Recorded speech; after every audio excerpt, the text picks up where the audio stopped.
À la petite maison, on parle d'accompagnement plutôt que d'intervention.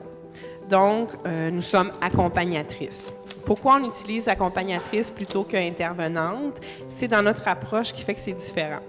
Pour nous, on est d'égal à égal avec les participantes qui sont devant nous. Donc, ce n'est pas des clientes, mais des participantes. On fait avec elles plutôt que pour elles.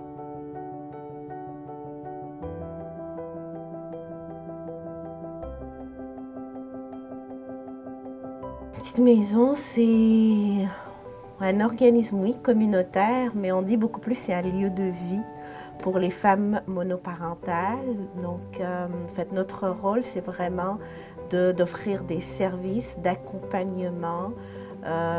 On personnalise notre accompagnement en fonction des besoins de la situation de la femme. Enfin, notre objectif, c'est d'amener les femmes monoparentales à reprendre leur vie en main, à accepter d'abord leur séparation, leur nouvel statut de mère monoparentale. Qu'est-ce que c'est la monoparentalité aujourd'hui? C'est pas celle d'il y a 15 ans, puis les programmes sont les mêmes. Puis nous, on le voit avec nos familles, notre approche, nos services ont dû se moduler avec les années parce que les besoins ne sont pas les mêmes. Le temps de la petite maison reflète quand même le portrait des femmes monoparentales, je crois, en général à Montréal.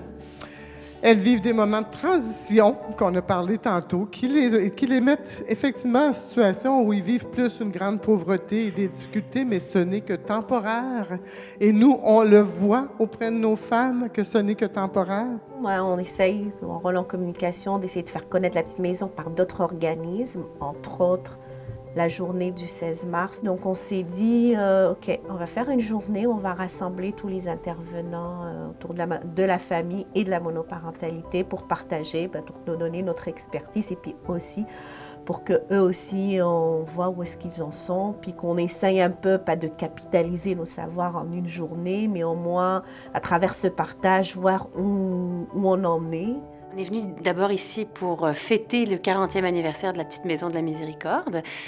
Donc, on voulait souligner d'abord leur particularité, parce que c'est une association qui vient en aide aux chefs de famille monoparentales, donc aux mères et leurs enfants, et les remercier pour leur grande contribution à nous abreuver des différentes réalités et dossiers que nous, on travaille après au niveau politique. Il y a un accueil, un accompagnement qui est offert par l'équipe de travail. Ils sont actifs aussi au niveau de la concertation. Donc, c'est le seul organisme là, qui est vraiment spécifique à la monoparentalité. J'aime beaucoup la petite maison. Ça fait 40 ans, oui, comme vous dites, et ça fait 8 ans que j'amène des familles à la petite maison de la Miséricorde. L'accueil, la façon de voir la femme, la façon de les accompagner. Des organismes comme ça, il en manque, en fait.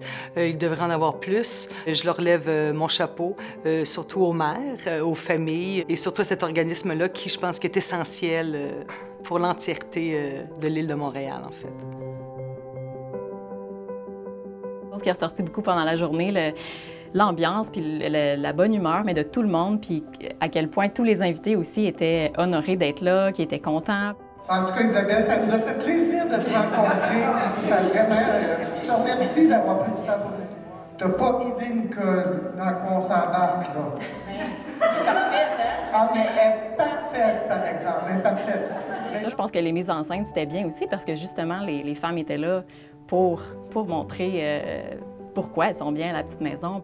J'ai été vraiment émue. J'étais très contente d'assister à cette conférence-là parce que c'était une manière pour moi de rendre à la petite maison ce qu'ils m'ont donné. J'étais vraiment contente. C'est une journée vraiment spéciale pour moi. J'ai parlé de beaucoup de choses. Je connais aussi beaucoup de personnes. Pour moi, c'est comme devenir un porte-parole de tout le travail qu'on fait ici et l'importance de que d'autres personnes connaissent tout le travail qu'on fait en regardant des mères monoparentales. Ils ont su me tendre la main. Et ça, je n'oublierai jamais.